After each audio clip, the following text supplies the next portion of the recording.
Hello అండి, welcome back to my channel and one more mini blog. ఈరోజు అయితే ఒక మంచి వంట రెసిపీతో మీ ముందుకు వచ్చేసాను. ఇన్స్టెంట్ గారెలండి. ఎప్పటికప్పుడు తినాలనిపిస్తే చేసుకునేలాగా ఇన్స్టెంట్ గారెలు ఎలా ప్రిపేర్ చేస్తారో ఈ వీడియోలో చూపిస్తాను.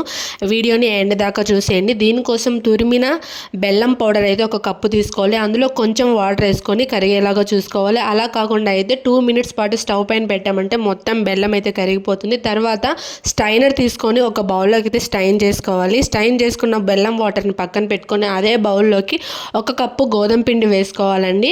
తర్వాత మనం స్టైన్ చేసి పక్కన పెట్టుకున్న బెల్లం వాటర్ అయితే అందులోకి వేసుకొని బాగా మిక్స్ చేసుకోవాలి. బాగా మిక్స్ చేసిన తర్వాత ఇందులోకి ఆగండి బాగా మిక్స్ చేసిన తర్వాత పక్కన పెట్టేసి స్టవ్ ఆన్ చేసి ప్యాన్ పెట్టుకొని ఆయిల్ వేసుకోవాలి. ఈ ఆయిల్ హీట్ అయ్యే లోపల ఇందులోకి మనము కొబ్బరి తురుము అండ్ యాలక్కుల పౌడర్ అండ్ సోడా పొడి వేసుకొని బాగా మిక్స్ చేసుకోవాలి. బాగా మిక్స్ చేసుకొని పక్కన పెట్టేసిన తర్వాత మనకైతే ఆయిల్ అయితే హీట్ అయిపోయి ఉంటుంది. ఆయిల్ హీట్ అయిన తర్వాత మనం ఇలా చెక్ చేసుకొని గంటెతో అయితే ఇలా గారెలు వేస్తున్నామండి. ఇక్కడ మా సిస్టర్ వేస్తుంది చూడండి.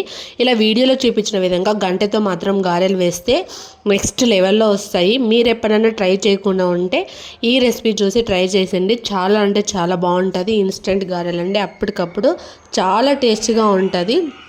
మాకైతే చాలా బాగా వచ్చింది రెసిపీ. ఈ మొత్తం గారెలు అయితే ఇలా తీసుకొని ప్లేట్లోకి సర్వ్ చేసుకొని తిన్నాం. ఇప్పటిదాకా వీడియో చూసారో చిన్న లైక్ ఇచ్చేసేయండి.